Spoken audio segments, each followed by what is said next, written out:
Oke, halo semuanya, balik lagi sama gue Rizky di channel Pojok Pixel. Di video sebelumnya kita udah ngebahas habis-habisan nih, kenapa PS5 itu adalah konsol yang sangat menggoda dan juga mungkin masih worth it ya di tahun 2026 ini, mulai dari game-gamenya yang udah matang sampai fitur DualSense-nya yang sangat imersif. Tapi, sebagai gamer yang rasional, kita nggak boleh cuma ngelihat dari satu sisi aja. Setelah dipikir-pikir dan ngerasain sendiri, gimana sih feel-nya PS5 ini selama kurang lebih hampir 6 bulan kali ya? Masih banyak fakta pahit yang bikin PS5 ini kerasa kurang masuk akal dan kurang worth it untuk sebagian orang. Sesuatu yang mungkin nggak diomongin sama brosur jualan Sony. Jadi, buat kalian yang masih bimbang, mau ngebuang uang kalian buat beli PS5 ini atau nyari alternatif lain buat investasi jangka panjang, tonton video ini sampai habis, dan ini dia 5 alasan jujur kenapa PS5 justru nggak worth it di tahun 2026. 1. Fungsionalitas dan produktivitas yang terbatas. Alasan pertama ini kita buka dengan fungsionalitas murni PS5 nih. PS5 itu mesin yang luar biasa canggih. Tapi yang harus kita ingat, ada satu fakta mutlak. Dia itu murni konsol. Jadi dia cuma bisa main game, nonton Netflix, atau dengerin musik di Spotify. Udah, mentok di situ aja. Sekarang coba deh kita bandingin fungsinya antara PC atau laptop. Buat kalian yang statusnya masih mahasiswa, atau mungkin yang kerjanya butuh ngerjain algoritma, mengolah big data atau laporan, atau bahkan mungkin sampai desain, PS5 ini nggak bakal bisa ngebantu kalian nyari duit atau nyelesain tugas kuliah kalian. Sedangkan PC itu ngasih kalian fleksibilitas tanpa batas. Di PC, kalian bisa ngerjain tugas sampai pusing dan pas capek, tinggal buka game buat refreshing di satu layar yang sama. Jadi, buat kalian yang mahasiswa atau mungkin yang budgetnya sangat terbatas, mengalokasikan dana buat sebuah device yang cuma bisa satu fungsi itu kayaknya kurang worth it deh. Apalagi buat kalian yang lagi butuh device buat produktivitas harian, rasanya jadi investasi yang kurang bijak. Yang kedua, pajak multiplayer yang menguras kantong. Alasan kedua ini adalah biaya siluman buat main online. Ini nih yang sering banget dilupain atau nggak disadarin untuk orang-orang yang pertama kali mau beli konsol. Terlebihnya buat PS5 sih. Beli mesin PS5-nya doang itu baru langkah awal. Dan beli kaset gamenya yang mahal itu baru langkah kedua. Di PS5, kalau kalian mau main game multiplayer bareng temen, katakanlah kalian mau mabar Call of Duty atau EAFC, atau mungkin game online lainnya lah. Kalian diwajibkan bayar pajak lagi. Kalian mutlak harus langganan minimal PlayStation Plus tier esensial. Masalahnya, akhir-akhir ini Sony baru aja naikin harga langganan PS Plus nih, terlebih buat yang esensial dan juga yang ekstra. Tapi itu untuk yang durasi 1 dan juga 3 bulan. Tapi yang bikin gak enak tuh kita ambil pemisalan kayak gini ya. Kalian udah beli gamenya full price, internet di rumah juga kalian udah bayar sendiri, tapi buat connect ke servernya kalian malah harus bayar lagi buat PS Plus. Itu buat tiap bulan atau bahkan tiap tahun. Dan harganya pun nggak terlalu murah. Ya bisa dibilang mahal lah ya. Buat sebagian orang, biaya langganan ini benar-benar menguras kantong. Dan bikin biaya maintenance konsol ini jauh lebih mahal dari kelihatannya. Yang ketiga, eksklusivitas PlayStation yang udah luntur. Dulu, alasan utama kita beli PS itu ya demi game masterpiece-nya yang cuman bisa dimainin di mesin ini. Tapi di 2026 ini, Sony udah jor-joran ngeposting game andalan mereka ke PC. Mulai dari Spider-Man, God of War, sampai ke Ghost of Tsushima. Yang ujung-ujungnya rilis juga di PC kan. Walaupun emang katanya belakangan ini lagi kenceng nih rumor Sony katanya bakal ngerubah strategi dan bikin game mereka benar-benar balik eksklusif buat PS5 untuk ngeboost penjualan konsol. Tapi selama rumor ini belum kejadian, fakta di lapangan sekarang adalah eksklusivitas ini udah abu-abu banget.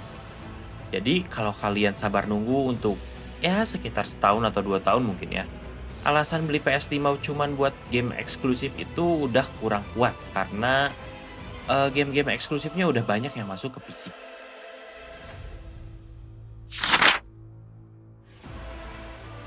Nomor 4, hardware yang terkunci atau kita bisa bilang zero upgrade. Nah, alasan keempat ini urusannya sama masa depan konsol itu sendiri nih. Hardware yang terkunci mati. PS5 itu sistemnya tertutup, spesifikasinya ya gitu-gitu aja dari awal sampai akhir hayatnya. Nah, yang jadi masalah, di tahun 2026 ini, grafik game itu makin gila dan makin berat nih. Saat game-game keluaran terbaru mulai ngos-ngosan ngejar 60 FPS di resolusi tinggi, atau ketika developer terpaksa nurunin kualitas grafis biar gamenya nggak patah-patah di PS5 dan kalian nggak bisa ngapa-ngapain soal itu. Karena nggak ada ceritanya kalian bisa bongkar PS5 terus ganti VGA-nya biar lebih kenceng, atau mungkin nambahin RAM biar performanya naik. Kalian benar-benar cuma bisa pasrah dan bergantung sama kebaikan developer buat optimalisasi gamenya mereka. Kalau gamenya nggak dioptimalisasi, ya terpaksa kalian harus main dengan frame rate yang bikin sakit mata. Nah, yang bikin masalah di PS5 ini, kalian cuma punya dua opsi grafik. Yang pertama, resolusi tinggi ya di sekitar 4K, tapi refresh rate-nya cuma di sekitar 30 fps aja. Which is itu bikin mata tuh kayak gatel gitu lihat 30 fps di zaman sekarang. Atau satu lagi, kalian milih resolusi pas-pasan yaitu di 1080p, tapi refresh rate-nya sampai 60 atau bahkan di beberapa game ada yang sampai 120 fps kayak Spider-Man 2.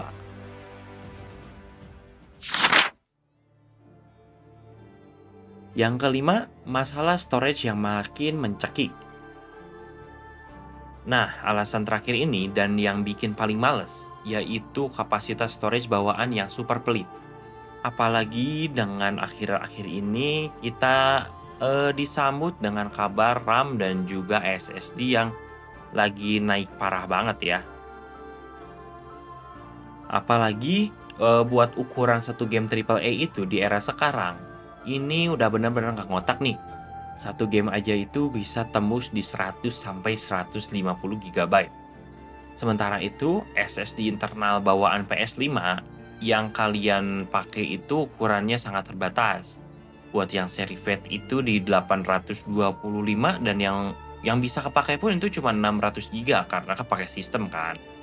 Sedangkan buat yang seri Slim itu di 1 tera dan yang bisa dipakai buat game itu di sekitar 800 gigaan lah ya kurang lebih. Coba bayangin, kalian baru install 3 atau 4 game gede, tiba-tiba ada muncul notif memori udah merah. Kalian dipaksa milih game mana yang harus dihapus kalau kalian mau main game baru. Solusi satu-satunya ya kalian wajib beli SSD tambahan. Dan masalahnya PS5 ini butuh SSD NVMe Gen 4 yang khusus kecepatannya tinggi. Nah, apesnya lagi, di tahun ini SSD itu lagi naik banget gila-gilaan. Dan kita sama sekali nggak tahu tren harganya kapan bakal turun. Di tengah SSD yang lagi mahal ini, apalagi harganya lagi nggak ngotak ya, pengeluaran buat konsol PS5 ini nggak cuman kalian terbatas buat beli mesinnya aja. Selain beli mesinnya, kalian juga harus beli game dan juga kalau misalnya nggak cukup ya harus upgrade storage, mau bagaimana lagi. Nah, itu dia teman-teman buat bahasan kita hari ini. Jadi, kesimpulannya PS5 itu memang mesin yang luar biasa. Buat kalian yang pengen pengalaman gaming instan dan juga bebas ribet. Tapi, kalau kalian bicara soal fungsionalitas jangka panjang, biaya siluman dari langganan, sampai masalah memori yang nyekik, PS5 ini punya kelemahan fatal yang benar-benar harus kalian pertimbangin nih. Jadi, gimana menurut kalian? Apakah argumen gua masuk akal? Atau kalian ngerasa kekurangan ini masih wajar banget buat ukuran sebuah konsol? Tulis pendapat kalian di kolom komentar di bawah ya. Jadikan kolom komentar kalian jadi tempat diskusi yang sehat, dan gua usahain untuk baca dan balas juga komentar kalian tentang PS5 ini. Jadi itu dia bahasan kita hari ini tentang 5 alasan kenapa PS5 nggak worth it di 2026. Jangan lupa buat like, share, dan subscribe ke channel Pojok Pixel. Gua Rizky, signing out. Thank you semuanya buat yang udah nonton, dan sampai ketemu di video selanjutnya.